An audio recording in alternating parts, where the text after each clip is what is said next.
നമസ്കാരം. സ്പോട്ട് ലൈവിലേക്ക് സ്വാഗതം. തൃശൂർ പടിയൂരിനെ നടുക്കിയ ഇരട്ടക്കൊലപാതക കേസാണ് സ്പോട്ട് ലൈവ് ആദ്യം പരിശോധിക്കുന്നത്. പടിയൂർ സ്വദേശിനി മണി, മകൾ രേഖ എന്നിവരാണ് കൊല്ലപ്പെട്ടത്. സംഭവത്തിൽ രേഖയുടെ രണ്ടാം ഭർത്താവ് കോട്ടയം സ്വദേശി പ്രേംകുമാറിന് വേണ്ടി പോലീസ് തിരച്ചിൽ നടത്തുകയാണ്. കഴുത്ത് ഞെരിച്ച് കൊന്നതാകാമെന്നാണ് പോലീസിന്റെ നിഗമനം. ഭാര്യയും പുരുഷ സുഹൃത്തുക്കളും തമ്മിലുള്ള ചിത്രങ്ങൾ ഇവരുടെ വസ്ത്രത്തിൽ ഒട്ടിച്ച നിലയിൽ കണ്ടെത്തി. ഭാര്യയുടെ സ്വഭാവത്തെ വിമർശിച്ചും കുറിപ്പ് എഴുതിയിട്ടുണ്ട്. ചൊവ്വാഴ്ച ഉച്ചയ്ക്ക് ശേഷം കൊലപാതകം നടന്നതെന്നാണ് പോലീസിന്റെ നിഗമനം. 2019 ആദ്യ ഭാര്യയായ വിദ്യയെ കൊലപ്പെടുത്തിയ കേസിലെ പ്രതിയാണ് പ്രേംകുമാർ. വിവരങ്ങളുമായി ആജ്ഞ രവീന്ദ്രൻ ചേരുന്നുണ്ട്. ആജ്ഞ, ഒരു കൊടും ക്രിമിനലായ പ്രേംകുമാർ ആദ്യ ഭാര്യയെ കൊലപ്പെടുത്തുന്നു. 6 വർഷത്തിന് ശേഷം രണ്ടാം ഭാര്യയെയും അമ്മായിയമ്മയെയും കൊലപ്പെടുത്തുന്നു. എന്താണ് ഈ തൃശൂർ സ്വദേശിനിയായിട്ടുള്ള രേഖയും അമ്മയും കൊലപ്പെടുത്താനുള്ള കാരണമെന്ന് കണ്ടെത്തിയിട്ടുണ്ടോ? ഈ സംഭവത്തിന് ശേഷം രക്ഷപ്പെട്ട പ്രേംകുമാറിന് വേണ്ടിയുള്ള തിരച്ചിൽ എങ്ങനെയാണ് പുരോഗമിക്കുന്നത്?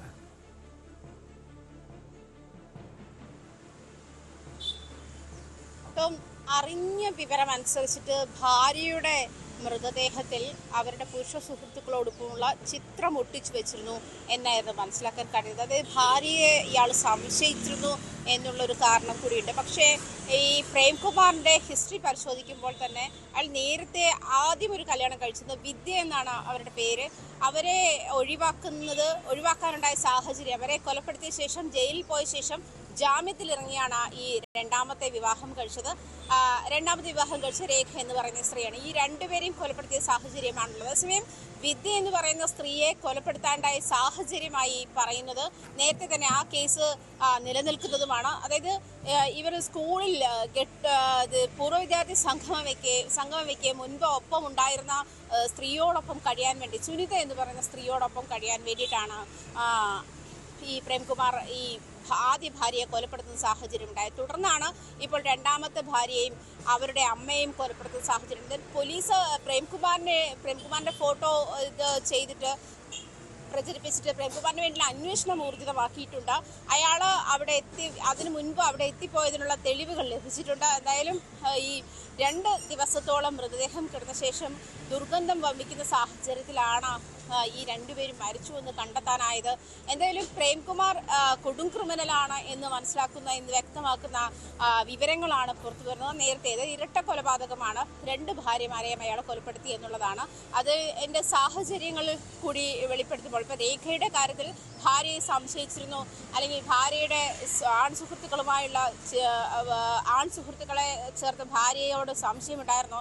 അതുകൊണ്ടായിരിക്കും ഒരു പക്ഷെ ഭാര്യയുടെ മൃതദേഹത്തിൽ ഇവരും ആൺസുഹൃത്തുക്കളുമായുള്ള ഫോട്ടോ ഒക്കെ ഒട്ടിച്ചു വെച്ചത് എന്നാണ് നിഗമനം. എന്തായാലും പോലീസ് അന്വേഷണം ഊർജിതമാക്കിയിട്ടുണ്ട്. എന്തായാലും ഈ ഒളിവിൽ പോയിരിക്കുന്ന പ്രേംകുമാർ അയാളെ അതിനുശേഷം, അതായത് സഹോദരിയാണ് ഇവരുടെ, അതായത് ഈ രേഖയുടെ സഹോദരിയാണ് ഇത്തരത്തിൽ പ്രേംകുമാറിന്റെ വിവരങ്ങൾ പോലീസിന് കൈമാറിയതും. അങ്ങനെ തുടർന്നാണ്, അതായത് ഇയാൾ അവിടെ എത്തിപ്പോയിരുന്നു, അതിനുശേഷം വിവരമൊന്നുമില്ല, പ്രേംകുമാറിനെ വിളിച്ച ശേഷം ലഭിക്കുന്ന വിവരങ്ങളൊന്നും ലഭിച്ചിരുന്നില്ല എന്നുള്ള തരത്തിൽ പോലീസിന് കൈമാറിയത്. തുടർന്നാണ് പ്രേംകുമാറിനെ ചുറ്റിപ്പറ്റിയ അന്വേഷണം ഊർജിതമായതും. എന്തായാലും പ്രേംകുമാറിനെ കണ്ടെത്താനായിട്ടില്ല. അയാൾ ആ സമയം മുതൽ അതിന് തൊട്ട് മുൻപ്, അതായത് മരണത്തിന് തൊട്ട് മുൻപ് ആ വീടിന്റെ പരിസരത്തും വീട്ടിലുമൊക്കെ എത്തിയിരുന്നതായുള്ള വിവരങ്ങൾ പോലീസിന് ലഭിച്ചിട്ടുണ്ട്.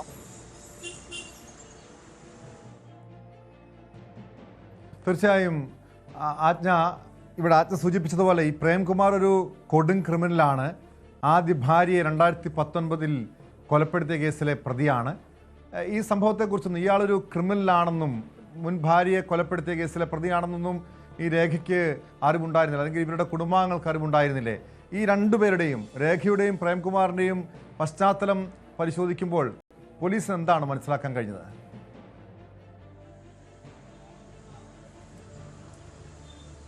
ഇവർ തമ്മിൽ പ്രശ്നങ്ങൾ ഉണ്ടായിരുന്നു എന്നാണ് മനസ്സിലാക്കാൻ കഴിയുന്നത്. കാരണം ഈ രേഖയുടെയും പ്രേംകുമാറിന്റെയും രേഖയുടെയും അമ്മയുടെയും മൃതദേഹം അയൽവാസികൾ കണ്ടെത്തുകയും, അതായത് ഇവര് മുറിക്കുള്ളിൽ നിന്ന് ദുർഗന്ധം വമിക്കുന്ന സാഹചര്യം ഉണ്ടായപ്പോൾ അയൽവാസികളാണ് മറ്റൊരു മകളെ, രേഖയുടെ മറ്റൊരു സഹോദരിയെ വിളിച്ച് വിവരം പറയുകയും തുടർന്നാണ് ഈ വാതിൽ തുറന്നകത്ത് കയറുന്ന സാഹചര്യം ഉണ്ടായിരുന്നത്. ആ സമയത്താണ് സഹോദരി ഇത്തരത്തിലൊരു വിവരം കൈമാറുന്നത്. നേരത്തെ തന്നെ ഇരിങ്ങാലക്കുട പോലീസ് സ്റ്റേഷനിൽ ഈ രേഖ ഭർത്താവിനെതിരെ ഒരു പരാതി കൈമാറിയിട്ടുണ്ടായിരുന്നു എന്നുള്ള വിവരം ലഭിക്കുന്നത്. ഇവർ തമ്മിൽ സ്വരച്ചേർച്ച ഉണ്ടായിരുന്നില്ല എന്ന് തന്നെയാണ് വ്യക്തമാക്കുന്നത്. പക്ഷേ പ്രേംകുമാറിന്റെ ഒരു ഹിസ്റ്ററി കൂടി പരിശോധിക്കുകയാണെങ്കിൽ പ്രേംകുമാർ ഈ പറഞ്ഞ മുൻപ് ഒപ്പം പഠിച്ചിരുന്ന യുവതിയോടൊപ്പം താമസിക്കാൻ വേണ്ടിയാണ് കഴിയാൻ വേണ്ടിയാണ് ആദ്യ ഭാര്യയെ കൊലപ്പെടുത്തിയതെന്നാണ്. ആ കേസിൽ ജാമ്യത്തിൽ ഇറങ്ങുന്ന സാഹചര്യത്തിലാണ് ഈ രണ്ടാമത്തെ ഭാര്യയായിട്ടുള്ള രേഖയെ വിവാഹം കഴിക്കുന്നതും ഇവിടെ ഇരിങ്ങാലക്കുടയിൽ താമസമാക്കുന്ന ഒരു സാഹചര്യം ഉണ്ടായത്. പക്ഷേ ഈ പറയുമ്പോൾ അതായത് പോലീസിന്റെ റെക്കോർഡ്സ് അനുസരിച്ച് ഇയാൾ നേരത്തെ തന്നെ അതായത് കൊടും ക്രിമിനലാണ് എന്നുള്ള കാര്യം തന്നെയാണ് വ്യക്തമാകുന്നത്. എന്തായാലും നേരത്തെ ഉണ്ടായിരുന്ന ഭാര്യ വിദ്യയാണ്. വിദ്യയെ കൊലപ്പെടുത്തിയ കേസിലെ പ്രതിയാണ്. അതിനുശേഷം കേസിൽ ജാമ്യത്തിൽ ഇറങ്ങിയ ശേഷമാണ് രണ്ടാമത് വിവാഹം കഴിച്ച രേഖ അവരെയും ഇപ്പോൾ കൊലപ്പെടുത്തി എന്നുള്ള സാഹചര്യത്തിലേക്ക് തന്നെയാണ് ഈ കാര്യങ്ങൾ നയിക്കുന്നത്.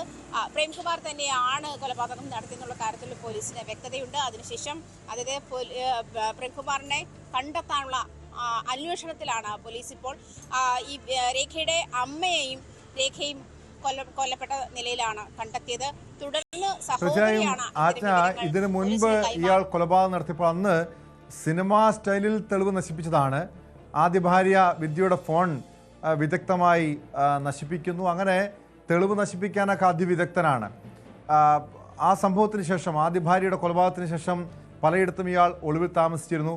പിന്നീട് ഏറെ പണിപ്പെട്ടാണ് പോലീസിന് ഈ പ്രതിയെ കണ്ടെത്താൻ കഴിഞ്ഞത്.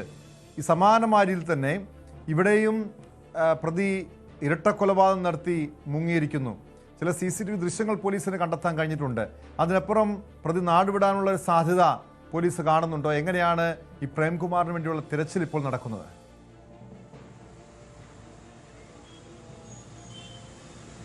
ടോം സൂചിപ്പിച്ചതുപോലെ തന്നെ 2019 ഈ സുനിതയും ഈ പ്രേംകുമാറും ചേർന്ന വിദ്യ എന്ന് പറയുന്ന പ്രേംകുമാറിന്റെ ആദ്യ ഭാര്യയെ കൊലപ്പെടുത്തി ക്രൂരമായി കൊലപ്പെടുത്തിയ ശേഷം കാട്ടിൽ തള്ളുകയായിരുന്നു ചെയ്തത്.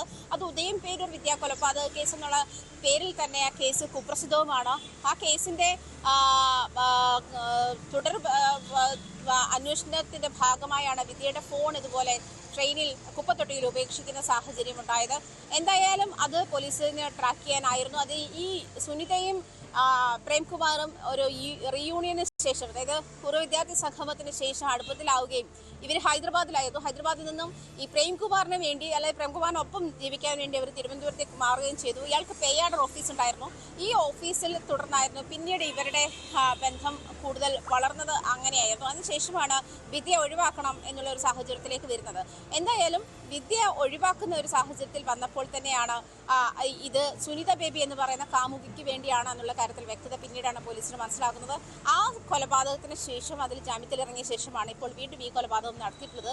രേഖയെ കല്യാണം കഴിച്ചതും ഈ കേസിൽ തന്നെ അതായത് ആദ്യ ഭാര്യയെ കൊലപ്പെടുത്തിയ ശേഷം ജാമ്യത്തിലിറങ്ങിയ ശേഷം ഉണ്ടായ സമയത്താണ് രേഖയെ കല്യാണം കഴിച്ചത്. ഇവർ തമ്മിലും പ്രശ്നങ്ങൾ ഉണ്ടായിരുന്നു എന്നുള്ള കാര്യത്തിൽ അയൽവാസികളും സാക്ഷ്യപ്പെടുത്തുന്നുണ്ട്. അതുപോലെ രേഖയുടെ സഹോദരിയാണ് ഈ കാര്യത്തിൽ രേഖ നൽകിയിരിക്കുന്ന ഒരു പരാതിയുടെ ഡീറ്റെയിൽസ് ഒക്കെ പോലീസിന് നൽകിയത്. തീർച്ചയായും അത് തന്നെയാണ് ഈ രേഖയുടെ സഹോദരി പറയുന്നതനുസരിച്ച് പതിവായി ഈ പ്രേംകുമാർ ഭാര്യയെ ഉപദ്രവിക്കുമായിരുന്നു, സംശയം കാരണം ഉപദ്രവിക്കുമായിരുന്നു പറയുന്നുണ്ട്. അവരെ ജോലിക്ക് വിടില്ലായിരുന്നു, ഫോൺ പിടിച്ചു വയ്ക്കുമായിരുന്നു. മാത്രമല്ല ഈ കുടുംബത്തിന് ഇയാളെക്കുറിച്ച് ഈ പ്രേംകുമാറിനെ കുറിച്ച് ഇയാളുടെ പശ്ചാത്തലം ക്രിമിനൽ പശ്ചാത്തലമൊക്കെ അറിവുള്ളതാണോ? ഈ രേഖയുടെ കുടുംബത്തിന് അറിവുള്ളതാണോ? ഞാൻ മനസ്സിലാക്കുന്ന അനുസരിച്ച് രേഖയും പ്രേംകുമാറും തമ്മിൽ വിവാഹം നടന്ന ശേഷമാണ് കുടുംബാംഗങ്ങളൊക്കെ അതായത് രേഖയുടെ കുടുംബാംഗങ്ങളൊക്കെ ഇതേക്കുറിച്ച് ഈ വിവാഹത്തെക്കുറിച്ച് പോലും അറിയുന്നത്. ഇരുവരും തമ്മിൽ എറണാകുളത്ത് വെച്ച് പരിചയപ്പെടുന്നു, അങ്ങനെ വിവാഹം കഴിക്കുന്നു, പിന്നീടാണ് വീട്ടുകാരെ അറിയിച്ചതെന്നാണ്. എന്താണ് ഈ രേഖയുടെ സഹോദരിയും നാട്ടുകാരും ഇരുവരും തമ്മിലുള്ള ബന്ധത്തെക്കുറിച്ച് വ്യക്തമാക്കുന്നത്? അങ്ങനെ പതിവായി ഭാര്യ ഉപദ്രവിക്കുന്ന ഒരു വ്യക്തി, സംശയരോഗമുള്ളൊരു വ്യക്തി എന്നാണോ പ്രേംകുമാറിനെ മനസ്സിലാക്കേണ്ടത്?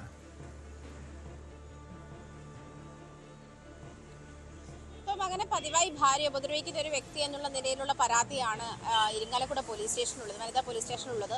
ആ പരാതിയുടെ വിവരങ്ങൾ തന്നെയായിരുന്നു സഹോദരി പോലീസിന് കൈമാറിയത്. അതായത് രേഖയും അമ്മയും കൊല്ലപ്പെട്ട സാഹചര്യത്തിൽ പ്രേംകുമാർ തന്നെയാണ് കൊലപ്പെടുത്തിയത് എന്നൊരു നിഗമനത്തിൽ സഹോദരി തന്നെ എത്തുകയായിരുന്നു. സംശയത്തിൽ സഹോദരി തന്നെ എത്തുകയായിരുന്നു. ആ സംശയത്തെ തുടർന്നാണ് ഈ പ്രേംകുമാറിന്റെ വിവരങ്ങൾ അല്ലെങ്കിൽ പ്രേംകുമാർ ഇങ്ങനെ ഭാര്യയെ നിരന്തരം ഉപദ്രവിക്കുന്ന ആളായിരുന്നു എന്നുള്ള വിവരങ്ങൾ രേഖയുടെ സഹോദരി പോലീസിന് കൈമാറുന്നത്. മാത്രമല്ല സംശയരോഗിയായിരുന്നു. രേഖയുടെ ഫോൺ പിടിച്ചു വെക്കുന്ന സാഹചര്യം ഉണ്ടായിരുന്നു. അതുപോലെ അവരെ ജോലിക്ക് വിടുമായിരുന്നില്ല.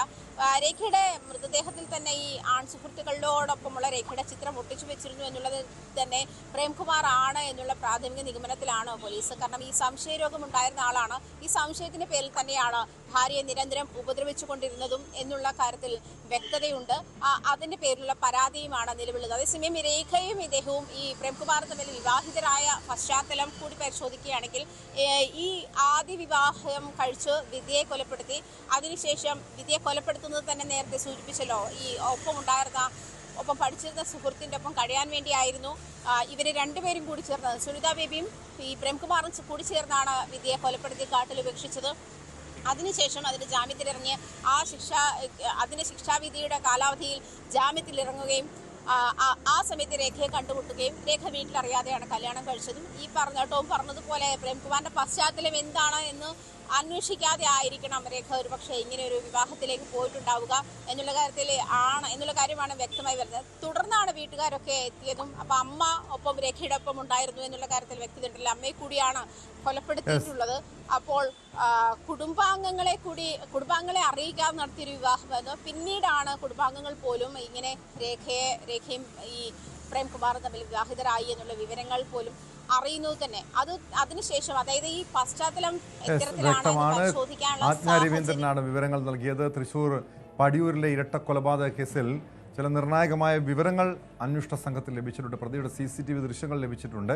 പക്ഷേ ഈ കൊലയാളിയായിട്ടുള്ള പ്രേംകുമാറിന് ഇതുവരെയും കണ്ടെത്താൻ കഴിഞ്ഞിട്ടില്ല. ഇയാൾ ഒരു കൊടും ക്രിമിനലാണെന്നും 2019 ആദ്യ ഭാര്യയെ കൊലപ്പെടുത്തിയ കേസിലെ പ്രതിയാണെന്നുമുള്ള വിവരങ്ങളാണ് പോലീസ് ഇപ്പോൾ പങ്കുവയ്ക്കുന്നത്.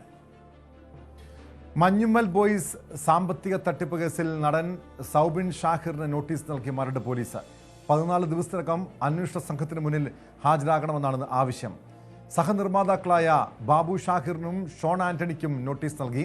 മഞ്ഞുമ്മൽ ബോയ്സ് സിനിമയുടെ ലാഭവിഹിതം നൽകിയില്ലെന്ന അരൂർ സ്വദേശി സിറാജ് വലിയതറ നൽകിയ പരാതിയിലാണ് പോലീസിന്റെ നടപടി. നിർമ്മാതാവ് നടനുമായ സൗബിൻ ഷാഹിർ, സഹനിർമ്മാതാക്കളായ ബാബു ഷാഹിർ, ഷോൺ ആന്റണി എന്നിവർക്ക് ചോദ്യം ചെയ്യലിന് ഹാജരാകാൻ നിർദ്ദേശം നൽകിയിട്ടുണ്ട്. നവമി ദിനേശ് ചേരുന്നു വിവരങ്ങളുമായി. നവമി, നേരത്തെ ഈ മഞ്ഞുമ്മൽ ബോയ്സ് സിനിമയുമായി ബന്ധപ്പെട്ട വിവാദത്തിൽ EDയുടെ അന്വേഷണം ഒരു വശത്ത് നടന്നിരുന്നു. വലിയ രീതിയിലുള്ള ഒരു ക്രമക്കേട് ഇതിന് പിന്നിൽ നടന്നുവെന്ന വിവരങ്ങളാണ് ED കണ്ടെത്താൻ കഴിഞ്ഞത്. പക്ഷേ ഇപ്പോൾ മരട് പോലീസിൻ്റെ ഇടപെടൽ അത് ഏത് സാഹചര്യത്തിലാണ്? ഈ സാമ്പത്തിക തട്ടിപ്പ് മാത്രമാണോ? അതായത് ഈ സിറാജിൻ്റെ, അരൂർ സ്വദേശി സിറാജിൻ്റെ പരാതി മാത്രമാണോ പോലീസ് അന്വേഷിക്കുന്നത്?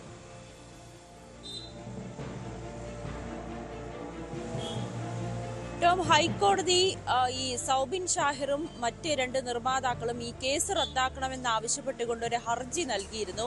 ഈ ഹർജി കഴിഞ്ഞ ദിവസം ഹൈക്കോടതി തള്ളുന്ന സാഹചര്യമുണ്ടായി. ഇതിനെ തുടർന്നാണ് ഇപ്പോൾ മരട് പോലീസ് ഈ നിർമ്മാതാക്കൾക്ക് 3 നിർമ്മാതാക്കൾക്ക്, അതായത് ഈ സിനിമയിലെ നടനും നിർമ്മാതാവുമായ സൗബിൻ ഷാഹിർ, ബാബു ഷാഹിർ, ഒപ്പം മറ്റൊരു നിർമ്മാതാവായിട്ടുള്ള ഷോൺ ആന്റണി, ഇവർ 3 പേർക്കും നോട്ടീസ് നൽകിയിരിക്കുന്നത്. 14 ദിവസത്തിനുള്ളിൽ ചോദ്യം ചെയ്യലിന് ഹാജരാകണമെന്നാണ് നിർദ്ദേശം. മരട് പോലീസാണ് ഇപ്പോൾ നോട്ടീസ് നൽകിയിരിക്കുന്നത്.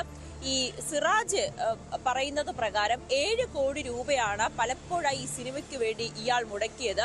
ഇതിന്റെ ലാഭമോ അല്ലെങ്കിൽ മുടക്കിയ തുകയോ ഇതുവരേക്കും നിർമ്മാതാക്കൾ തിരിച്ചു നൽകിയില്ല എന്നതാണ് ഗുരുതരമായിട്ടുള്ള പരാതി. ഇതിന്റെ തെളിവുകളായി 2 തവണ പണം നൽകിയതിന്റെ പല ഘട്ടങ്ങളിലായാണ് ഇയാൾ 7 കോടി രൂപ കൈമാറിയത്. ഇതിലെ 2 ഘട്ടങ്ങളായി ആദ്യം പറവ ഫിലിംസിന്റെ അക്കൗണ്ടിൽ, കടവന്ത്ര ബാങ്കിലെ അക്കൗണ്ടിലേക്കും, പിന്നീട് ഇതിലെ തന്നെ മറ്റൊരു നിർമ്മാതാവായിട്ടുള്ള ഷോൺ ആന്റണിയുടെ കടവന്ത്രയിലെ ബാങ്ക് അക്കൗണ്ടിലേക്കും 2 തവണയായി പണം കൈമാറിയിട്ടുണ്ടായിരുന്നു. പിന്നീട് പലതവണ ഇവർ കയ്യിൽ പണം ആവശ്യപ്പെടുകയും അങ്ങനെ നൽകിയെന്നുമാണ് ഈ പരാതിക്കാരൻ പറയുന്നത്. ഇതിന്റെ ബാങ്ക് സ്റ്റേറ്റ്മെന്റ് അടക്കമാണ് പോലീസിന് കൈമാറുകയും ചെയ്തിട്ടുള്ളത്. പോലീസിന്റെ പ്രാഥമികമായിട്ടുള്ള അന്വേഷണത്തിൽ ഇവർക്കെതിരെ കൃത്യമായിട്ടുള്ള തെളിവുകൾ ശേഖരിക്കാൻ കഴിഞ്ഞു. അത് കോടതിയിൽ സമർപ്പിക്കുമ്പോൾ കോടതിക്കും ഇത് ബോധ്യപ്പെട്ടതിന്റെ അടിസ്ഥാനത്തിലാണ് ഈ ഹർജി തള്ളാൻ കഴിയില്ല, ഇതിന് തുടരന്വേഷണവുമായി മുന്നോട്ട് പോകാനുള്ള ഒരു നിർദ്ദേശം മരട് പോലീസിന് നൽകുകയും ചെയ്തത്. ഈ നിർമ്മാതാക്കൾ കോടതിയിൽ പറഞ്ഞത് ഈ നിർമ്മാതാവായി ഈ പരാതിക്കാരനായിട്ടുള്ള സിറാജ് ഇതിന്റെ നിർമ്മാണ വേളയിൽ അല്ലെങ്കിൽ ഇതിലേക്ക് പണം മുടക്കാമെന്ന് പറഞ്ഞിരുന്നുവെങ്കിൽ പോലും പണം നൽകിയില്ല. പലപ്പോഴും ഈ സിനിമയുടെ ഷെഡ്യൂൾ മുടങ്ങുന്ന സാഹചര്യമുണ്ടായി. പിന്നീട് ബാക്കിയുള്ള നിർമ്മാതാക്കളാണ് പണമിട്ട് ഈ സിനിമ പൂർത്തിയാക്കിയതെന്നാണ് പറയുന്നത്. പക്ഷേ ഈ പരാതിക്കാരൻ നൽകിയ രേഖകൾ പ്രകാരം കൃത്യമായി തന്നെ ബാങ്ക് അക്കൗണ്ടുകൾ വഴിയും പണം നൽകിയെന്ന് മനസ്സിലാകുകയും ചെയ്തിട്ടുണ്ട്. തുടക്കത്തിൽ തന്നെ വഞ്ചന കുറ്റമടക്കമുള്ള ജാമ്യമില്ലാ വകുപ്പ് പ്രകാരമാണ് പ്രതികൾക്കെതിരെ ഈ 3 പേർക്കുമെതിരെ 3 നിർമ്മാതാക്കൾക്കുമെതിരെ പോലീസ് കേസെടുത്തിരിക്കുന്നത്. എന്തായാലും 14 ദിവസത്തിനുള്ളിൽ ഇവരോട് ചോദ്യം ചെയ്യലിന് ഹാജരാകണമെന്നാണ് പോലീസ് നിർദ്ദേശം നൽകിയിരിക്കുന്നത്. അതിന്റെ അടിസ്ഥാനത്തിൽ ഇനിയിപ്പോൾ വിശദമായ ചോദ്യം ചെയ്യൽ അത് അടക്കമുള്ള പോലീസിന് അന്വേഷണമുണ്ട്. അതോടൊപ്പം ഈ ദേശീയ ഏജൻസി ആയിട്ടുള്ള ഇഡിയുടെ അന്വേഷണം എങ്ങനെയാണ്? പ്രത്യേകിച്ച് സാമ്പത്തിക സിനിമാ മേഖലയിൽ സാമ്പത്തിക തട്ടിപ്പ് വലിയ രീതിയിൽ ഈ കള്ളപ്പണം വെളുപ്പിക്കലുമായി ബന്ധപ്പെട്ട ആരോപണങ്ങളൊക്കെ ഉയർന്നു വന്ന പശ്ചാത്തലത്തിൽ വലിയ രീതിയിൽ ആരോപണം നേരിട്ടത് ഈ മഞ്ഞുമൽ ബോയ്സ് സിനിമയും അതിൻ്റെ അണിയറ പ്രവർത്തകരുമായിരുന്നു. ഇഡിയുടെ അന്വേഷണം എങ്ങനെയാണ് നീങ്ങിയത്? അത് ഇപ്പോഴും ഇഡി കേസുമായി ബന്ധപ്പെട്ട് മഞ്ഞുമൽ ബോയ്സ് സിനിമയുമായി ബന്ധപ്പെട്ട സാമ്പത്തിക ഇടപാടുകൾ അന്വേഷിക്കുന്നുണ്ടോ?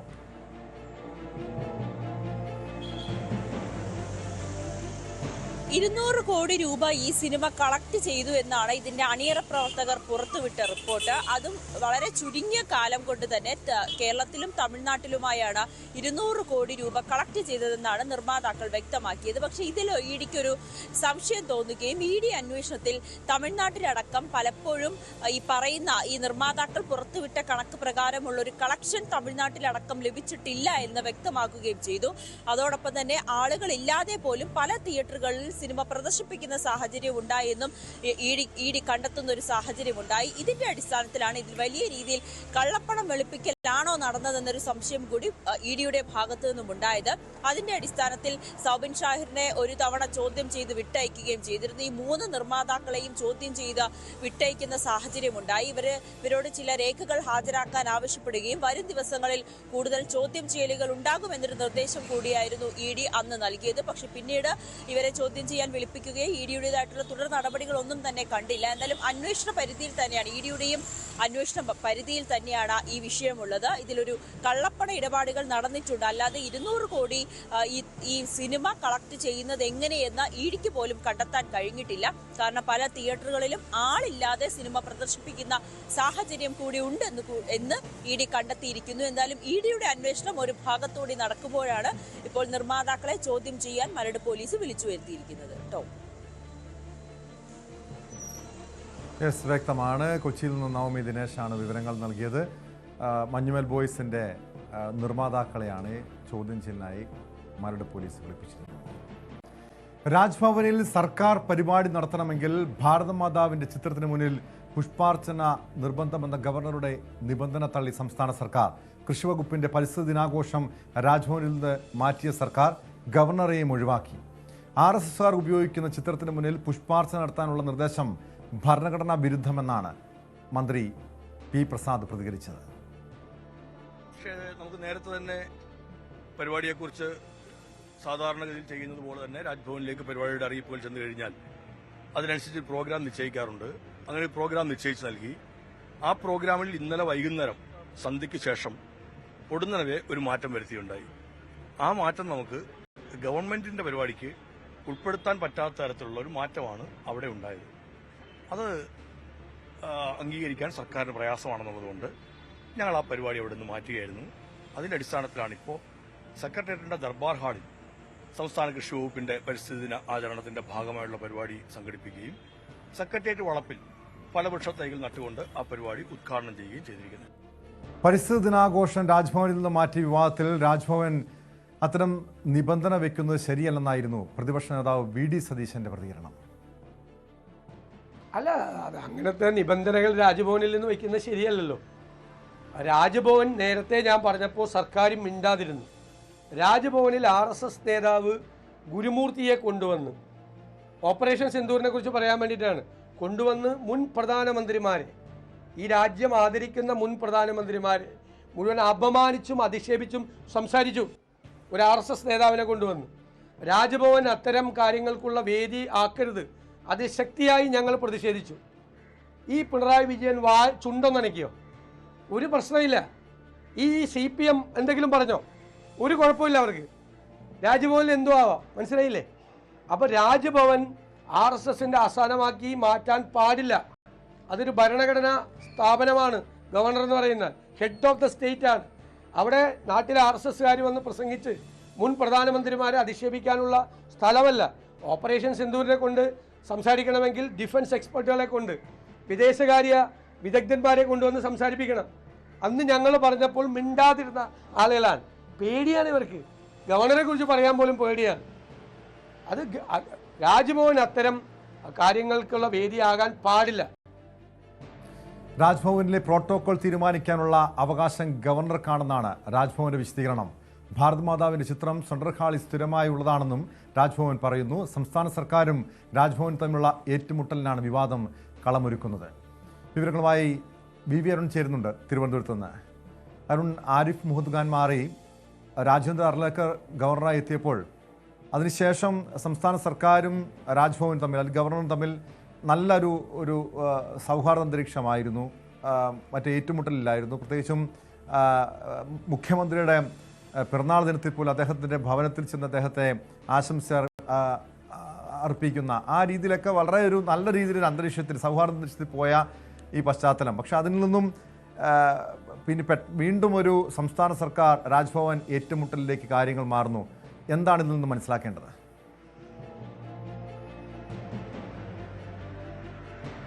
അതുതന്നെയാണ് സംസ്ഥാന സർക്കാരും ഗവർണറുമായുള്ള നല്ല ബന്ധം ആയിരുന്നു ഇത്രയും നാൾ. ചില വിഷയങ്ങളിൽ ചെറിയ തർക്കമൊക്കെ ഉണ്ടായെങ്കിലും ആ ബന്ധത്തിൽ കോട്ടമുണ്ടാകാതെ പോകാൻ രാജ്ഭവനും മുഖ്യമന്ത്രിയും ഒരുപോലെ ശ്രദ്ധിച്ചു. ഗവർണർ മുഖ്യമന്ത്രി ഒരുപോലെ ശ്രദ്ധിച്ചിരുന്നു. മുഖ്യമന്ത്രിയുടെ പിറന്നാൾ ടോം സൂചിപ്പിച്ച പോലെ നിലവിളക്കുമായൊക്കെ ഗവർണർ ക്ലിഫ് ഹൗസിലെത്തി നമ്മൾ കണ്ടതാണ്. പക്ഷേ അത്ര നല്ലൊരു ബന്ധം ഇനി തുടർന്ന് സാധ്യമാകുമോ എന്ന് സംശയം തോന്നുന്ന തരത്തിലുള്ള ഒരു വിവാദമാണ് ഇപ്പോൾ ഉണ്ടായിരിക്കുന്നത്. വിവാദത്തിൽ കൃഷി വകുപ്പ് ഗവർണർ രാജ്ഭവനുമായുള്ള തർക്കമാണെങ്കിൽ പോലും മുഖ്യമന്ത്രി ഇടപെടലും അതിനകത്തുണ്ട് എന്നതാണ് വസ്തുത.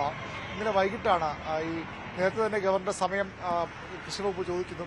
കൃഷി വകുപ്പിന്റെ പരിസ്ഥിതിദിനാഘോഷങ്ങളുടെ ഉദ്ഘാടനം രാജ്ഭവനിൽ വൃക്ഷത്തൈകൾ നട്ടുകൊണ്ട് നടത്താൻ ഗവർണറോട് ആവശ്യപ്പെടുകയായിരുന്നു. ഗവർണർ അംഗീകരിച്ചു. അങ്ങനെയാണ് ആ പരിപാടിയിൽ രാജ്ഭവനിലും മന്ത്രി എത്താൻ തീരുമാനിച്ചത്. ഇന്നലെ വൈകിട്ടാണ് പരിപാടി നടത്തുന്നതുമായി ബന്ധപ്പെട്ട മറ്റ് ഷെഡ്യൂളുകളും അതിന്റെ ഒരുക്കങ്ങളും ചർച്ചയായത്. അപ്പോഴാണ് ഗവർണറുടെ ഓഫീസിൽ രാജ്ഭവനിൽ നിന്ന് ദേശീയഗാനത്തിന് ശേഷം ഭാരതാംബയുടെ ചിത്രത്തിൽ പുഷ്പാർച്ചന നടത്തണം എന്നൊരു നിർദ്ദേശം വന്നത്. അപ്പോൾ ആ ചിത്രം മന്ത്രിയുടെ ഓഫീസ് ചോദിച്ചു. ചിത്രം അയച്ചു കൊടുക്കുമ്പോൾ മന്ത്രിയുടെ ഓഫീസ് അത് വിലയിരുത്തിയത് മന്ത്രി പറഞ്ഞതുപോലെ തന്നെ അത് ഭാരതാംബ എന്ന് പറഞ്ഞ് എല്ലാവരും ആ രീതിയിൽ കാണുന്ന ഭാരതാംബയുടെ ചിത്രമല്ല. പകരം RSSന്റെ ഓഫീസുകളിൽ RSSകാർ എപ്പോഴും ഉപയോഗിക്കുന്ന ഭാരതാംബയുടെ ചിത്രമാണ്. അതിനൊപ്പമുള്ള ഇന്ത്യയുടെ ഭൂപടം പോലും രാജ്യത്തിന്റെ ഭൂപടവുമായി യോജിക്കുന്നതല്ല. അത് പൂർണ്ണമായും RSSന്റെ ഒരു അടയാളമാണ്. അതിനപ്പുറത്തേക്ക് ദേശീയത ഒന്നും അതിലില്ല. അത്തരമൊരു പരിപാടി സർക്കാർ ചടങ്ങുകളുടെ ഭാഗമാക്കി അതിന്റെ പ്രോട്ടോക്കോളിന്റെ ഭാഗമായി മാറ്റുന്നത് ശരിയല്ല എന്ന നിലപാടിലേക്ക് കൃഷിമന്ത്രി എത്തിച്ചേരുകയായിരുന്നു. ഈ തർക്കം വന്നതോടുകൂടി മുഖ്യമന്ത്രിയും ഇക്കാര്യം കൃഷിമന്ത്രി P. പ്രസാദ് അറിയിച്ചു. മുഖ്യമന്ത്രി പറഞ്ഞു ഒരു കാരണവശാലും അതിൽ വിട്ടുവീഴ്ചയുടെ ആവശ്യമില്ല, അത്തരം പരിപാടി അവിടെ നടത്തേണ്ട കാര്യവുമില്ല, ഗവർണർ അതിൽ ഉറച്ചു നിന്നാൽ പരിപാടി മറ്റൊരിടത്തേക്ക് മാറ്റാം എന്ന് പറഞ്ഞാണ് അത് ദർബാർ ഹാളിലേക്ക് മാറ്റുന്നത്. ചീഫ് സെക്രട്ടറിയുടെ പരിപാടി പങ്കെടുക്കാൻ മുഖ്യമന്ത്രി നിർദ്ദേശിക്കുകയും ചെയ്തു. രാജ്ഭവനാകട്ടെ അത് രാജ്ഭവനിൽ സ്ഥിരം ചെയ്യുന്ന കാര്യമാണ്. ഇന്നലെയും തെലങ്കാന ദിനാഘോഷം അവിടെ നടന്നിരുന്നു. അതിലും ഈ ചിത്രത്തിൽ ഗവർണർ അർലേക്കർ പുഷ്പാർച്ചന നടത്തിയിരുന്നു. അതുകൊണ്ട് തന്നെ അവിടെ പരിപാടി നടക്കണമെങ്കിൽ പുഷ്പാർച്ചന നിർബന്ധമാണ് എന്ന് നിലപാടെടുത്തു. അതോടുകൂടിയാണ് അതിന് അനുവദിക്കാൻ കഴിയില്ല. സംസ്ഥാന സർക്കാരിന്റെ പരിപാടികളിൽ ഇത്തരത്തിലുള്ള ചിഹ്നങ്ങൾ, രാഷ്ട്രീയ ചിഹ്നങ്ങളോ മതചിഹ്നങ്ങളോ അനുവദിക്കാനാകില്ല എന്ന് പറഞ്ഞുകൊണ്ട് ആ പരിപാടി തന്നെ സർക്കാർ അവിടുന്ന് മാറ്റുകയും ദർബാർ ഹാളിൽ നടത്തുകയും ചെയ്തത്. ഇതിൽ ഏറ്റവും പ്രധാനപ്പെട്ട കാര്യം ഗവർണർ നിലപാട് ഉറച്ചു നിൽക്കുകയാണ്. ഗവർണറും രാജ്ഭവനും പറയുന്നത് നേരത്തെ സെൻട്രൽ ഹാളിലുള്ള ചിത്രമാണ്, പക്ഷേ അതിൽ ചില പിശകുകളുണ്ട്. അതിൽ യാഥാർത്ഥ്യം എന്ന് പറയുന്നത് രാജേന്ദ്ര വിശ്വനാഥ് അർലേക്കർ ഗവർണറെ വന്ന ശേഷമാണ് സെൻട്രൽ ഹാളിൽ അത്തരമൊരു ഭാരതാംബയുടെ എന്ന് പറയുന്ന ചിത്രം സ്ഥാപിക്കുന്നതിന് മുമ്പ് അവിടെ അത്തരമൊരു ചിത്രം ഉണ്ടായിട്ടില്ല. ആരിഫ് മുഹമ്മദ് ഖാൻ ഗവർണറായിരിക്കുമ്പോഴും അവിടെ ഉണ്ടായിരുന്നില്ല. ഇത് അർലേക്കറുടെ മാത്രം തീരുമാനമാണ്. അത് RSSന്റെ അത്തരം തീരുമാനങ്ങൾ നടപ്പാക്കുന്നതിനോട് സർക്കാർ യോജിക്കാനാകില്ല എന്ന് പറഞ്ഞുകൊണ്ട് തന്നെയാണ് സർക്കാർ ആ നിലപാടെടുത്ത് പിന്മാറിയത്. സർക്കാരിന് മുന്നിൽ മറ്റു വഴികളില്ല എന്ന വസ്തുതയാണ്. കാരണം ഇത്തരമൊരു ചിത്രത്തിന് മുന്നിൽ മന്ത്രിയോ അല്ലെങ്കിൽ ഉദ്യോഗസ്ഥരോ ഈ ഒരു സർക്കാർ പരിപാടിയുടെ ഭാഗമായി നമുക്കറിയാം ഈ അദ്ദേഹം ഗവർണറായിരുന്ന സമയത്ത് RSSന്റെ ഇടപെടൽ പലപ്പോഴും ഉണ്ടായിരുന്നു, രാജ്ഭവന് മേൽ ഉണ്ടായിരുന്നു എന്ന വിമർശനമൊക്കെ ഉണ്ടായിരുന്നല്ലോ. ഇവിടെ രാജേന്ദ്ര അർലേക്കർ ഗവർണറായി എത്തിയ ശേഷം പക്ഷേ നേരത്തെ അരുൺ സൂചിപ്പിച്ചതുപോലെ അത്തരമൊരു പ്രശ്നമില്ല, സർക്കാരുമായി നല്ല ഒരു സൗഹാർദ്ദ അന്തരീക്ഷം, നല്ല സമീപനമായിരുന്നു അദ്ദേഹത്തിൻ്റേത്. ഇവിടെ ഈ ഭാരതമാതാവിൻ്റെ ചിത്രത്തിന് മുന്നിൽ പുഷ്പാർച്ചന നടത്തണമെന്ന ആ ഒരു നിർദ്ദേശം മുന്നോട്ട് വെച്ചതിൽ അതിൽ RSSന്റെ പങ്കുണ്ടെന്നൊരു ആക്ഷേപം കോൺഗ്രസിനുണ്ടല്ലോ. അങ്ങനെ സർക്കാർ ഇതുമായി ബന്ധപ്പെട്ട് എന്താണ് പ്രതികരിക്കുന്നത്?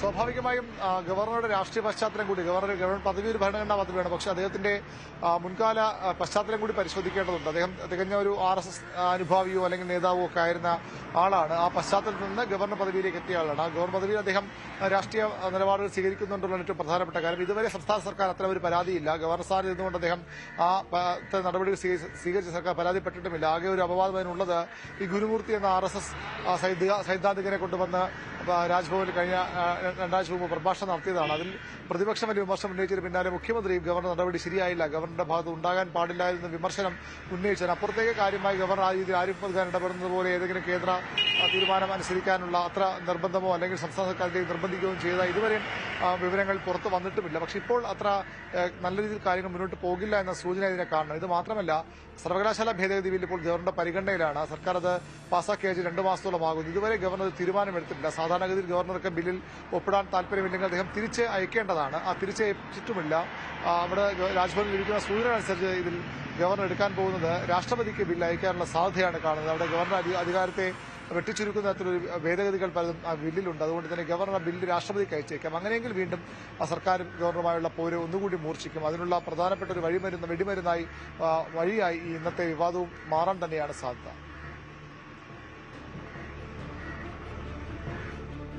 വ്യക്തമാണ്. തിരുവനന്തപുരത്ത് നിന്ന് BV അരുണാണ് വിവരങ്ങൾ നൽകിയത്.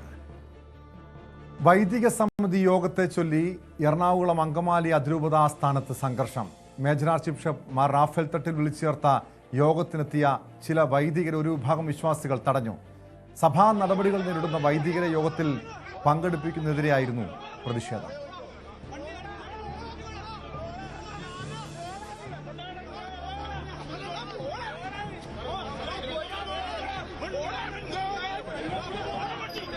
പോലീസുകാരെ വരെ തല്ലിയിട്ട് വിമതന്മാരെ അറസ്റ്റ് ചെയ്തില്ല എന്നുള്ളതാണ്.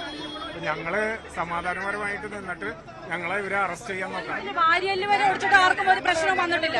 ഇപ്പൊ ഞങ്ങള് വളരെയധികം വളരെ ന്യായമായ രീതിയിൽ ഞങ്ങൾ വഴി നിൽക്കുന്നത്. ഞങ്ങൾ പോലീസിന്റെ വാരിയല് ഒടിച്ചിട്ട് ഒരു അറസ്റ്റും കണ്ടില്ലല്ലോ. ഞങ്ങൾ ഇവിടെ തുടരുകയാണ്. കാരണം ഞങ്ങൾ ഇന്ന് വന്നത് തന്നെ ഞങ്ങളുടെ ഒരു പ്രതിഷേധം അറിയിക്കാൻ വേണ്ടിയിട്ടാണ്. കാരണം സസ്പെൻഷൻ ഉള്ളവരും കാനൂനിക തടസ്സങ്ങൾ നേരിടുന്ന വൈദികരെ എല്ലാം വിളിച്ചു ചേർത്തൊരു പ്രസ്പെക്ടേറിയം. ഞങ്ങൾ മനസ്സിലാക്കുന്നത് വൈദികരല്ലാത്തവരുടെ വൈദിക സമിതി. അപ്പോൾ അതെന്തായെങ്കിലും സഭയ്ക്ക് പോലും ഏറ്റവും വലിയ കളങ്കമാണ്. നേരും നെറിയുള്ളവരെ വൈദികര് വേണം സഭയുടെ കാര്യങ്ങൾ തീരുമാനിക്കാനും ഇടവകകളിലും മറ്റ് സ്ഥാനങ്ങളിലും ഒക്കെ ഇരിക്കാനും. അതിന് ഘടകവിരുദ്ധമായിട്ടുള്ള കാര്യങ്ങൾ കണ്ടതുകൊണ്ടാണ് സഭയുടെ വിശ്വാസികളായ ഞങ്ങൾ ഇതിനൊരു പ്രതിഷേധം എന്നുള്ള രീതിയിൽ വന്നത്. കേട്ടോ, പാമ്പ്ലാനിയും തട്ടിലും വന്ന് ഞങ്ങളോട് പറയണം. ഞങ്ങളോട് മാപ്പ് പറയാതെ ഈ ബസലിക്കയിൽ നിന്ന് ഈ സമൂഹം പുറത്തിറങ്ങില്ലെന്ന് അതിനിഗ്ധമായിട്ട് ഞാൻ പ്രഖ്യാപിക്കുകയാണ്. ഞങ്ങളുടെ കുറെ നേതാക്കന്മാരെ കൊണ്ടുപോയെന്ന് പറഞ്ഞിട്ട് ഒന്നും തന്നെ സംഭവിക്കാൻ പോലില്ല. നിങ്ങൾ പോലീസുകാരോടൊരു അഭ്യർത്ഥനയുണ്ട്.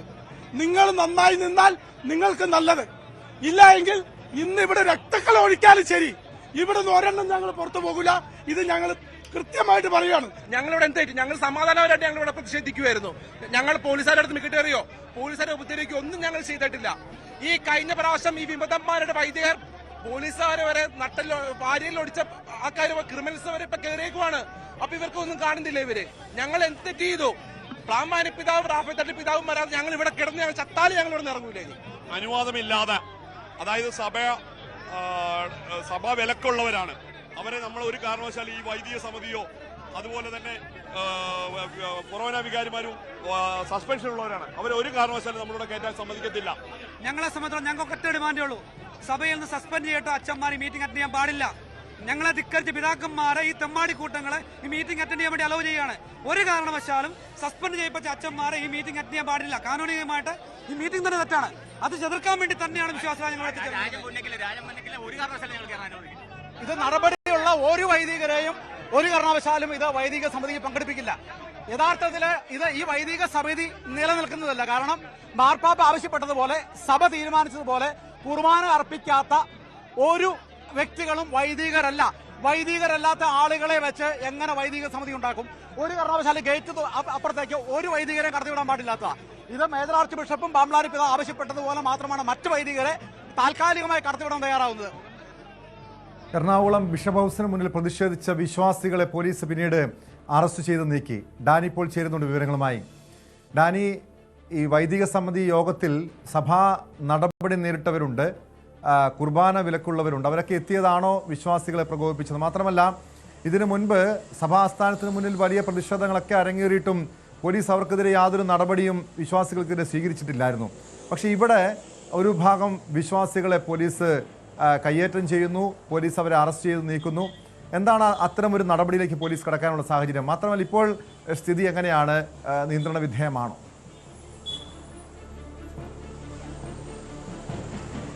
നിലവിൽ സ്ഥിതി നിയന്ത്രണ വിധേയമാണ്. പക്ഷേ സഭയ്ക്ക് അകത്തെ എറണാകുളം അങ്കമാലി അതിരൂപതയിൽ ഉടലെടുത്തിരിക്കുന്ന വിഷയങ്ങൾ അത്ര കണ്ട നിയന്ത്രണ വിധേയമാണെന്ന് നമുക്ക് പറയാൻ കഴിയില്ല. അത് വീണ്ടും പുകഞ്ഞു തുടങ്ങിയിരിക്കുന്നു എന്ന് തന്നെയാണ്. പ്രത്യേകിച്ച് കുർബാന ഏകീകരണം അടക്കമുള്ളൊരു വിഷയങ്ങൾ വീണ്ടും സജീവമായിരിക്കുന്നു എന്നതാണ്. ഏതായാലും ഇന്നുണ്ടായിരിക്കുന്നത് വൈദിക സമിതി യോഗം വിളിച്ചു ചേർത്തിരിക്കുന്നത്. വൈദികർ അവിടെ വരാൻ ആവശ്യപ്പെട്ടിരിക്കുന്നു. മേജർ ആർച്ച് ബിഷപ്പിൻ്റെ അടക്കം നിർദ്ദേശാനുസരണമാണ് ഇത് വിളിച്ചു ചേർത്തത്. പക്ഷേ ഈ യോഗത്തിലേക്ക് എത്തുമ്പോഴേക്കും ഈ യോഗത്തിൽ ഈ സഭ നടപടിയെടുത്ത നിരവധിയായ വൈദികരുണ്ട്. ഏതാണ്ട് 25ഓളം പേരുടെ പേരുകളാണ് ഇന്ന് അവിടെ പ്രതിഷേധത്തിനെത്തിയവർ പറയുന്നത്. വൺ ചർച്ച് വൺ കുർബാന എന്ന സംഘടനയുടെ പ്രവർത്തകരാണ് അവർ. ഒരു വിശ്വാസി കൂട്ടായ്മയാണ് ഇവിടേക്ക് വന്നത്. അവർ പറയുന്നത് 25ഓളം വൈദികർക്കെതിരെ നടപടിയെടുത്തിട്ടുണ്ട്. ഈ വൈദികർ എങ്ങനെയാണ് ഈ സഭാ മേലധ്യക്ഷന്മാർ അവർ പറയുന്ന ഈ യോഗങ്ങളിലേക്ക് പങ്കെടുക്കാൻ എങ്ങനെയാണ് അവർ യോഗ്യരാകുന്നത്? അവർക്ക് പലർക്കും പല രീതിയിലുള്ള വിലക്കുകൾ അടക്കമുള്ള കാര്യങ്ങളുണ്ട്. അവർ ശുശ്രൂഷകൾ അർപ്പിക്കുന്നതിൽ അവർക്ക് വിലക്കുണ്ട്. അപ്പോൾ ഇവരെ എന്തുകൊണ്ട് ഈ യോഗങ്ങളിൽ പങ്കെടുപ്പിക്കുന്നു എന്നതാണ് അവരുടെ ചോദ്യം. അതുകൊണ്ട് അവരെ യോഗത്തിൽ പങ്കെടുക്കാൻ ഞങ്ങൾ അനുവദിക്കില്ല എന്ന് പറഞ്ഞുകൊണ്ടാണ് ഇന്ന് ഈ അതിരൂപത ആസ്ഥാനത്തിന് മുന്നിൽ, എറണാകുളം അങ്കമാലി അതിരൂപത ആസ്ഥാനത്തിന് മുന്നിൽ പ്രതിഷേധത്തിലേക്ക് വന്നത്. സ്ത്രീകളടക്കമുള്ളവർ ഇന്ന് പ്രതിഷേധത്തിന് ഉണ്ടായിരുന്നു. ഒപ്പം തന്നെയും ഇതിൽ ഇവരെല്ലാവരും തന്നെയും ഏകീകൃത കുർബാനയെ അംഗീകരിച്ചുകൊണ്ട് മുന്നോട്ട് വരുന്നവരാണ്. അവർ പ്രധാന ആവശ്യം ഇവരെ പങ്കെടുപ്പിക്കരുതായിരുന്നു. തുടർന്ന് പോലീസ് ഇവരെ ഇവിടെ നിന്ന് നീക്കം ചെയ്യാൻ നിർബന്ധിതരാകുകയായിരുന്നു. ആദ്യഘട്ടത്തിൽ പോലീസ് അവരോട് പറഞ്ഞുവെങ്കിലും പിന്നീട് ഇവിടേക്ക് വന്ന വൈദികരെ അവർ വഴിയിൽ തടയുകയും അതൊരു ക്രമസമാധാന പ്രശ്നത്തിലേക്ക് നീങ്ങുകയും ചെയ്തു. അങ്ങനെ വന്നപ്പോൾ പോലീസ് അവർ നേരിട്ടിടപെടുകയായിരുന്നു. അസിസ്റ്റന്റ് പോലീസ് കമ്മീഷണർ തൃക്കാക്കര ACPയുടെ നേതൃത്വത്തിൽ പോലീസ് സംഘം എത്തുകയും വളരെ പെട്ടെന്ന് തന്നെ ഇവിടെ ഏതാണ്ട് 42ഓളം പേരെയാണ് ഇവിടെ നിന്ന് അറസ്റ്റ് ചെയ്ത് നീക്കുന്നു എന്ന് പറഞ്ഞുകൊണ്ട് പോലീസ് മൈക്കിൽ അനൗൺസ് ചെയ്തുകൊണ്ട് ഇവിടേക്ക് മാറ്റിയത്.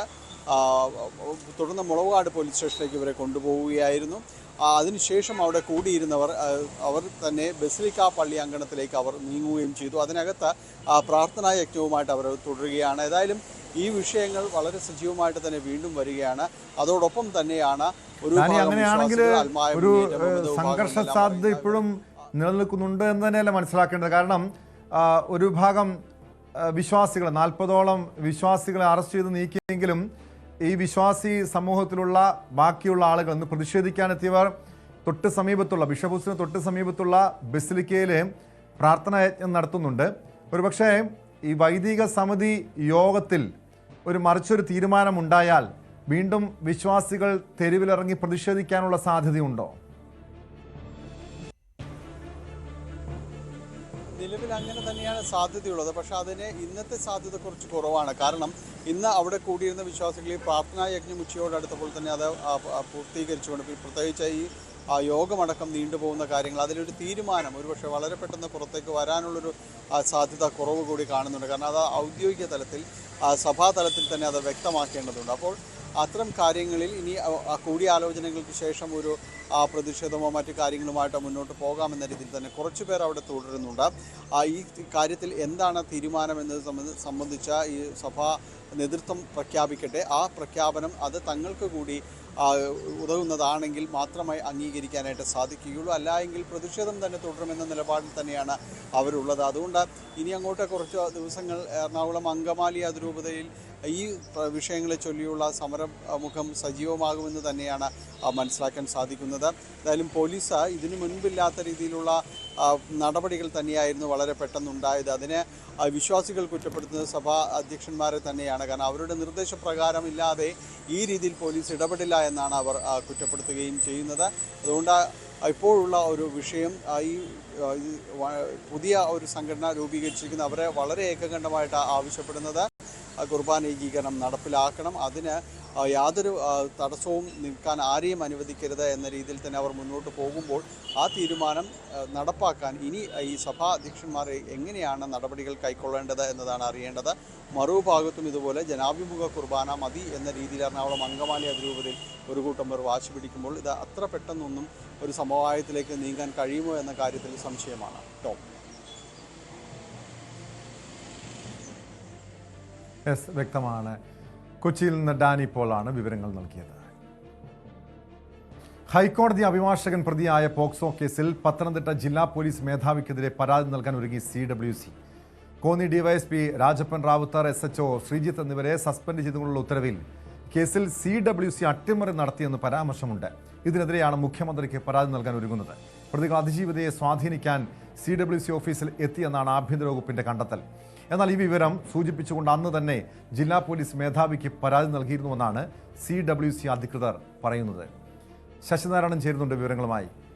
ശശിനാരായണൻ, ഈ വിഷയത്തിൽ ഈ ഹൈക്കോടതി അഭിഭാഷകൻ പ്രതിയായ പോക്സോ കേസ് അട്ടിമറിക്കാൻ പോലീസും ഇതോടൊപ്പം CWCയും കൂട്ടുനിന്നു എന്ന കൃത്യമായ കണ്ടെത്തൽ ജില്ലാ പോലീസ് മേധാവിയുടെ റിപ്പോർട്ടിലടക്കമുള്ളതാണ്.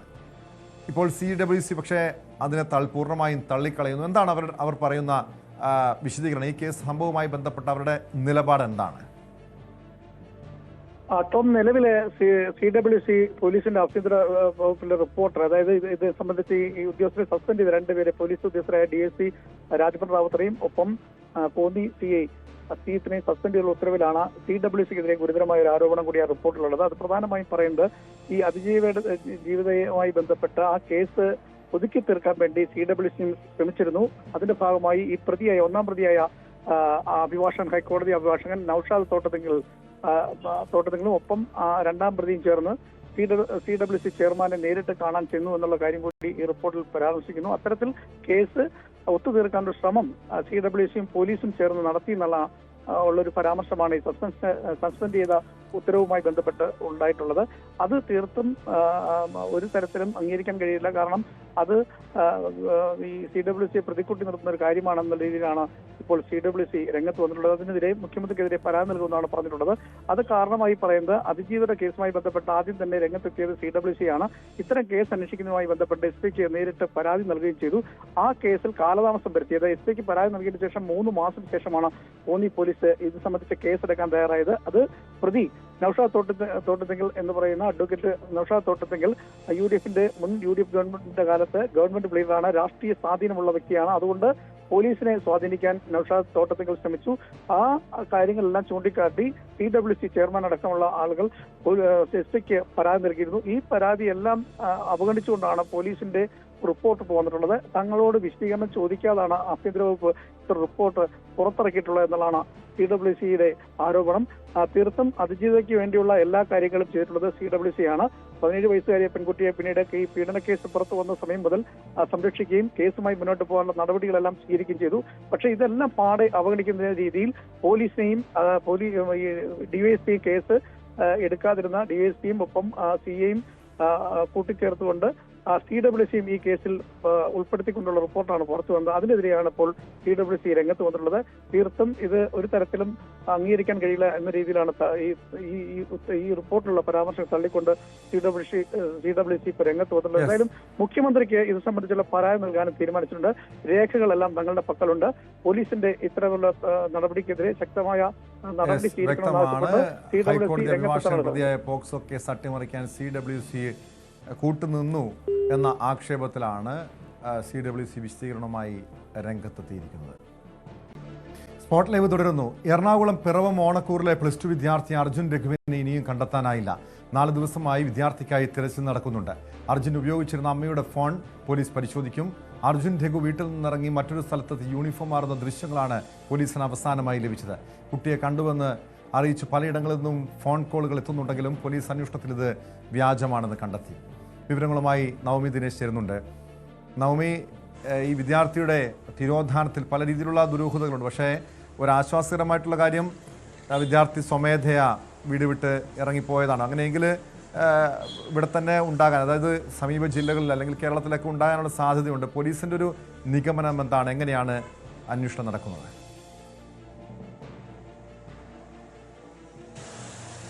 ടോമിന് 4 ദിവസമായി അർജുൻ രഘുവിനെ കാണാതായിട്ട് പോലീസിന് മറ്റ് തെളിവുകളൊന്നും, അർജുൻ എവിടെയാണെന്നതിനെ കുറിച്ചുള്ള വിവരങ്ങളൊന്നും ലഭിച്ചിട്ടില്ല. അർജുന് സ്വന്തമായി ഫോൺ ഇല്ലാത്തതിനാൽ മറ്റ് സഹപാഠികളെ വിളിക്കുന്നതിനായിക്കോട്ടെ മറ്റ് കാര്യങ്ങൾക്കൊക്കെ അമ്മയുടെ ഫോണാണ് ഉപയോഗിക്കുന്നത്. അത് പോലീസ് പരിശോധനയ്ക്കായി കൊണ്ടുപോയിട്ടുണ്ട്. ഇതിലേതെങ്കിലും തരത്തിലുള്ള മെസ്സേജുകളോ അർജുൻ വിളിക്കുന്ന ഫോൺ കോളുകളോ ഒക്കെ പരിശോധിക്കുന്നതിന് വേണ്ടിയിട്ടാണ്. സോഷ്യൽ മീഡിയയിലൊന്നും തന്നെ ഇല്ലാത്തൊരു വ്യക്തി കൂടിയാണ് അർജുൻ. ഇനി രഹസ്യമായി അർജുന് മറ്റേതെങ്കിലും ഫോണുണ്ടോ എന്നും പോലീസ് പരിശോധിക്കുന്നുണ്ട്. കാരണം കയ്യിൽ ഫോൺ ഇല്ലാതെ അല്ലെങ്കിൽ മറ്റ് ആളുകളുമായി കമ്മ്യൂണിക്കേഷൻ ഇല്ലാതെ, കയ്യിൽ പൈസ ഇല്ലാതെ എത്ര നാൾ അർജുൻ ഇങ്ങനെ വീട്ടിൽ നിന്ന് മാറി നിൽക്കാൻ കഴിയുമെന്നാണ് കുടുംബവും പോലീസും ചിന്തിക്കുന്നത്. ആ ഒരു അടിസ്ഥാനത്തിൽ ഇനി അർജുൻ ഒറ്റയ്ക്കല്ല, അർജുനെ ഇങ്ങനെ കൊണ്ടുപോകുന്നതിന് മറ്റാർക്കെങ്കിലും പങ്കുണ്ടോ, ഏതെങ്കിലും തരത്തിലുള്ള സുഹൃത്തുക്കളുണ്ടോ അല്ലെങ്കിൽ മറ്റു വ്യക്തികൾക്ക് ഇതിൽ ബന്ധമുണ്ടോ എന്ന തരത്തിലൊക്കെ പോലീസിന്റെ അന്വേഷണം വ്യാപിപ്പിച്ചിട്ടുണ്ട്. കാരണം ഒരു പരീക്ഷയിൽ കേവലം പരീക്ഷയുടെ മാർക്ക് കുറഞ്ഞത് കൊണ്ട് മാത്രം ഒരു കുട്ടി വീട് വിട്ട് പുറത്തേക്ക് പോകണമെങ്കിൽ അവൻ എത്ര ദിവസം എങ്ങനെ അതിജീവിക്കും? കയ്യിൽ പൈസ ഇല്ലാതെ, ആഹാരം കഴിക്കാൻ മറ്റും ഒന്നും കയ്യിൽ കാശില്ലാണ്ട് എത്ര നാൾ ഇവർ അതിജീവിക്കും എന്നൊരു സംശയം തന്നെയാണ് പോലീസിന്റെയും ഭാഗത്തു നിന്നും ഉണ്ടാകുന്നത്. എന്തായാലും വിശദമായിട്ടുള്ളൊരു പരിശോധന ആ രീതിയിൽ പോലീസ് നടത്തിക്കൊണ്ടിരിക്കുകയാണ്. ഏറ്റവും ഒടുവിൽ ലഭിക്കുന്ന CCTV, ഇന്നലെ നമ്മൾ പുറത്തുവിട്ട CCTVയിലൊക്കെ കാണാം യൂണിഫോം മാറ്റി മറ്റൊരു വസ്ത്രം ഈ കുട്ടി ധരിക്കുന്നത്. അതിനർത്ഥം അവൻ സ്വയമേ ഇങ്ങനെ പോകണം, വീട് വിട്ടിറങ്ങണം എന്ന് ചിന്തിച്ചത് തന്നെയാണ് പോയിരിക്കുന്നതെന്ന് അതിൽ നിന്ന് വ്യക്തമാണ്. എങ്കിലും ഇപ്പോഴും എന്തുകൊണ്ടാണ് അർജുൻ എവിടെയാണെന്നതിലൊന്നും വിവരം കിട്ടാത്തതാണ് കുടുംബത്തെ വലിയ രീതിയിൽ ആശങ്ക സൃഷ്ടിക്കുന്നത്. പോലീസ് നഗരത്തിലെല്ലാം അരിച്ചുപറക്കിയുള്ള ഒരു അന്വേഷണം നടക്കുകയാണ്. ഈ നമ്പർ അർജുനെ കണ്ടുകിട്ടുന്നവർ ബന്ധപ്പെടുന്നതിന് വേണ്ടി പോലീസ് അടക്കം നൽകിയിരിക്കുന്ന നമ്പറിൽ പലരും വിളിച്ച് വ്യാജമായിട്ടുള്ള കാര്യങ്ങൾ പറയുന്നുണ്ട്. കഴിഞ്ഞ ദിവസം രാത്രി 10 മണിയോടുകൂടി അർജുനെ കൊച്ചി ഹൈക്കോടതി ഭാഗത്ത് വെച്ച് കണ്ടെന്നുള്ള വിവരം ലഭിച്ചിരുന്നു. പോലീസ് എത്തി അന്വേഷിച്ചപ്പോൾ അതൊരു വ്യാജമായിട്ടുള്ള വാർത്തയാണ്. മാനസിക ബുദ്ധിമുട്ട് അനുഭവിക്കുന്ന ഒരു വ്യക്തി പോലീസിനെ പറ്റിക്കുന്നതിന് വേണ്ടി ഫോൺ വിളിച്ചതാണ്. അങ്ങനെ പലതരത്തിലുള്ള വ്യാജ വാർത്തകൾ വരുന്നത് പോലീസിന് വലിയ രീതിയിൽ ആശയക്കുഴപ്പം സൃഷ്ടിക്കുന്നുണ്ട്. എങ്കിൽ പോലും അർജുനെ കണ്ടെത്താൻ കഴിയുമെന്ന് തന്നെയാണ് പോലീസും പറയുന്നത്. മാതാപിതാക്കളും വലിയ രീതിയിൽ ആശങ്കയിലാണ്. ടീച്ചർമാരോടോ അർജുന്റെ സഹപാഠികളോടോ ഒക്കെ അന്വേഷിച്ചിട്ടൊന്നും അവർക്ക് യാതൊരുവിധ അറിവുമില്ല. അടുത്ത സുഹൃത്തുക്കളൊന്നും തന്നെ ഇല്ലാത്ത വ്യക്തിയാണ് അർജുൻ. വലിയ ആശങ്കയിലാണ്. അപ്പോൾ ഈ +1 പരീക്ഷയിൽ മാർക്ക് കുറയുമോ എന്ന ആശങ്കയിലാണ് അർജുൻ നാട് വിട്ടതെന്ന സംശയമാണുള്ളത്. എന്തായാലും പോലീസ് അർജുന് വേണ്ടി +2 വിദ്യാർത്ഥിക്ക് വേണ്ടി അന്വേഷണം ഊർജിതമായി തുടരുകയാണ്. കൊച്ചിയിൽ മുങ്ങിയ കപ്പലിലുണ്ടായിരുന്ന വസ്തുക്കളുടെ വിവരങ്ങൾ പുറത്തുവിട്ട് സർക്കാർ. ഹൈക്കോടതി നിർദ്ദേശപ്രകാരമാണ് സർക്കാർ വിവരം പുറത്തുവിട്ടത്. 13 കണ്ടെയ്നറുകളിൽ കാൽസ്യം കാർബൈഡ്, 60 കണ്ടെയ്നറുകളിൽ പോളിമർ അസംസ്കൃത വസ്തുക്കളടക്കം വിശദമായ വിവരങ്ങളാണ് സർക്കാർ പുറത്തുവിട്ടിരിക്കുന്നത്. വിവരങ്ങളുമായി സാരംഗ് ചേരുന്നുണ്ട്. സാരംഗ്, പല രീതിയിലുള്ള അഭ്യൂഹങ്ങളും ആശങ്കകളും ഉണ്ടായിരുന്നു. എന്താണ് കൊച്ചിയിൽ മുങ്ങിയ കപ്പലിൽ ഉണ്ടായിരുന്നത് സംബന്ധിച്ച് ഇക്കാര്യത്തിലൊരു വ്യക്തത വന്നിട്ടുണ്ടോ? തീർച്ചയായും. കാരണം തുടക്കത്തിൽ തന്നെ കപ്പൽ മറിഞ്ഞ സമയത്ത് തന്നെ കണ്ടെയ്നറിനകത്ത് അപകടകരമായ രീതിയിലുള്ള കാർഗോ ഉണ്ടായിരുന്നു എന്നുള്ളൊരു വിവരമായിരുന്നു നമുക്ക് ആദ്യം തന്നെ ലഭിച്ചത്. അത്തരത്തിൽ തീരത്ത് എന്തെങ്കിലും അങ്ങനെയുള്ള കാർഗോ രീതിയിലുള്ള സാധനങ്ങൾ കാണുകയാണെങ്കിൽ അതിനടുത്തേക്ക് ചെല്ലരുത്, 200 മീറ്റർ അകലെ മാറി നിൽക്കണം എന്ന തരത്തിലുള്ള നിർദ്ദേശമായിരുന്നു തുടക്കത്തിൽ തന്നെ കോസ്റ്റൽ ഗാർഡും മറ്റും പുറപ്പെടുവിച്ചത്. പിന്നീട് അത് മാറി അത്തരത്തിലുള്ള പ്രശ്നങ്ങളൊന്നും ഇല്ലാത്ത രീതിയിൽ കണ്ടെയ്നറുകളുടെ അടുത്തേക്ക് ആൾക്കാർ പോവുകയും ഇത്തരത്തിലുള്ളൊരു ദുരൂഹത ഉണ്ടായിരുന്നു. എന്താണ് ഈ കണ്ടെയ്നറിനകത്ത് ഉണ്ടായിരുന്ന വസ്തുക്കൾ, അത്രയും അപകടകരമായ വസ്തുക്കൾ എന്തൊക്കെയാണെന്നുള്ളൊരു ദുരൂഹത. അതായത് കൃത്യമായ ആ കപ്പൽ മുങ്ങിയത് സമയത്ത് ഈ കപ്പൽ അധികൃതരോ മറ്റ് വിഭാഗങ്ങളോ ഒന്നും ഇത്തരത്തിലുള്ള വിവരങ്ങൾ പുറത്തേക്ക് വിട്ടിരുന്നില്ല. ഇപ്പോൾ പുറത്തു വന്ന വിവരങ്ങൾ പ്രകാരം 13 കണ്ടെയ്നറുകളിൽ കാൽസ്യം കാർബൈഡാണുള്ളത്. അതാണ് ഈ ഒരു കപ്പലിനകത്ത് ഉണ്ടായിരുന്ന ഏറ്റവും അപകടകരമായ വസ്തു. ഒരു സമുദ്രത്തിലെ ജലവുമായി ഇവ സമ്പർക്കത്തിൽ വരുമ്പോൾ ഇത് തീ പിടിക്കാനുള്ളൊരു സാധ്യത ഉണ്ടായിരുന്നു. നമ്മൾ കൊച്ചിയിലടക്കം കണ്ടിരുന്നു, കണ്ടെയ്നർ തീരത്തു നിന്ന് മാറ്റുമ്പോൾ തീ പിടിക്കുന്നൊരു സാഹചര്യം ഉണ്ടായിരുന്നു. മറ്റുള്ള കണ്ടെയ്നറുകളിൽ കാര്യമായിട്ടുള്ളത് ഈ പ്ലാസ്റ്റിക് നിർമ്മിക്കുന്ന ലീനിയർ ലോ ഡെൻസിറ്റി പോളിയെത്തിലീൻ പോലെയുള്ള അസംസ്കൃത വസ്തുക്കളാണ്. അതിനൊപ്പം തന്നെ കാഷ്യൂ ഉണ്ട്, അതേപോലെ തന്നെ തടി, അതിനൊപ്പം തന്നെ തേങ്ങ, കശുവണ്ടി, അത്തരത്തിലുള്ള ഈ തിരുവനന്തപുരം മേഖലയിലുള്ള തുമ്പ തൊട്ടുള്ള അഞ്ചുതെങ്ങ് വരെയുള്ള തീരദേശ പ്രദേശങ്ങളിൽ ഈ കശുവണ്ടിയും അതേപോലെ തന്നെ കടലാസ് കെട്ടുകളും മറ്റും വന്നടിഞ്ഞിരുന്നു. അതിനൊപ്പം തന്നെ 39 എണ്ണത്തിൽ തുണി നിർമ്മിക്കാനുള്ള പഞ്ഞി ഉണ്ടായിരുന്നു. ഒപ്പം തന്നെ 46 കണ്ടെയ്നറുകളിലായിരുന്നു ഈ കാഷ്യൂ പിന്നെ അതേപോലെ തന്നെ തേങ്ങയും ഉണ്ടായിരുന്നത്. മാത്രമല്ല പിന്നെ ഉയർന്ന നിലവാരമുള്ള തടി പല കണ്ടെയ്നറുകളും ഉണ്ടായിരുന്നു. കൊല്ലത്തടക്കം നമ്മൾ കണ്ടതാണ്. തീരത്തടിഞ്ഞ തടി നീക്കം ചെയ്യുന്നതും മറ്റും നാട്ടുകാരടക്കം അത് എടുത്തു മാറ്റുന്നതും. മാത്രമല്ല ഏറ്റവും കൂടുതൽ തീരത്തടിഞ്ഞ വസ്തു ഏറ്റവും പറയുകയാണെന്നുണ്ടെങ്കിൽ പ്ലാസ്റ്റിക് ഗ്രാനുകളുകളാണ്. അതായത് ഈ ഉയർന്ന ക്വാളിറ്റിയിലുള്ള പ്ലാസ്റ്റിക് വസ്തുക്കൾ നിർമ്മിക്കാൻ ഉപയോഗിക്കുന്ന പ്ലാസ്റ്റിക് ഗ്രാനുകളുകളാണ്. ഇതിപ്പോൾ കോവളം തൊട്ട് തിരുവനന്തപുരം, കൊല്ലം ജില്ലകളുടെ പല തീരപ്രദേശ പ്രദേശങ്ങളിലും കൂടുതലായിട്ട് കാണുന്ന വസ്തു ഇതാണ്. അതായത് ഈ അപകടകരമായ ഒരു സാഹചര്യം നിലവിലില്ല എന്നാണ് മനസ്സിലാക്കേണ്ടത്. പ്രത്യേകിച്ചും കടലിലെ മത്സ്യസമ്പത്തിനെയൊക്കെ ഇത് ബാധിക്കുമെന്ന രീതിയിലുള്ള പല അഭ്യൂഹങ്ങളും പരന്നിരുന്നു. അത് മത്സ്യബന്ധന മേഖലയെ ബാധിച്ചു, മത്സ്യ കച്ചവടത്തെയൊക്കെ ബാധിച്ചിട്ടുണ്ട്.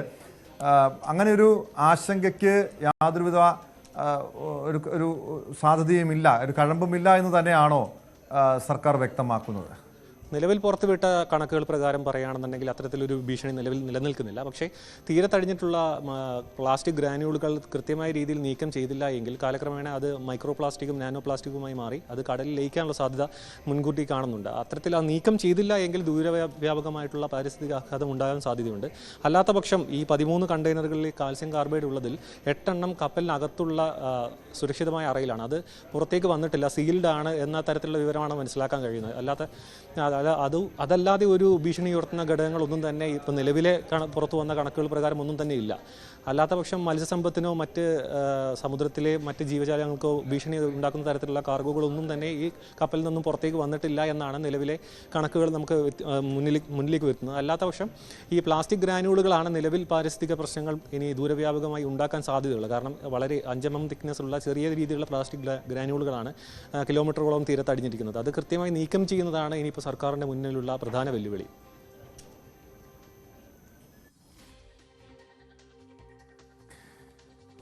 വ്യക്തമാണ്. സാരംഗാണ് വിവരങ്ങൾ നൽകിയത്. സ്പോട്ട് ലൈവിനെ പരിശോധിക്കുന്നത് മറ്റൊരു വാർത്തയാണ്. കോട്ടയത്ത് ഹണി ട്രാപ്പിലൂടെ യുവാവിൻ്റെ 60 ലക്ഷവും 61 പവന്റെ സ്വർണ്ണാഭരണങ്ങളും തട്ടിയെടുത്ത കേസിലെ മുഖ്യപ്രതി പിടിയിൽ. അതിനുമ്പുഴ സ്വദേശിനി ധന്യ അർജുനാണ് ഗാന്ധിനഗർ പോലീസിന്റെ പിടിയിലായത്.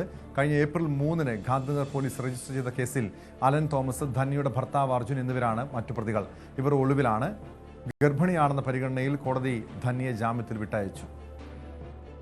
വിവരങ്ങളുമായി ജി ശ്രീജിത്ത് ചേരുന്നുണ്ട്. ശ്രീജിത്ത്, ഇത് 1 മാസം മുൻപ് നടന്ന സംഭവമാണ്. ഈ ഹണി ട്രാപ്പിലൂടെ യുവാവിൻ്റെ പണവും സ്വർണവും തട്ടിയെടുത്ത കേസിൽ ഇതിൽ നേരത്തെ തന്നെ ഈ ധന്യയെക്കുറിച്ച് സംശയങ്ങളുണ്ടായിരുന്നു.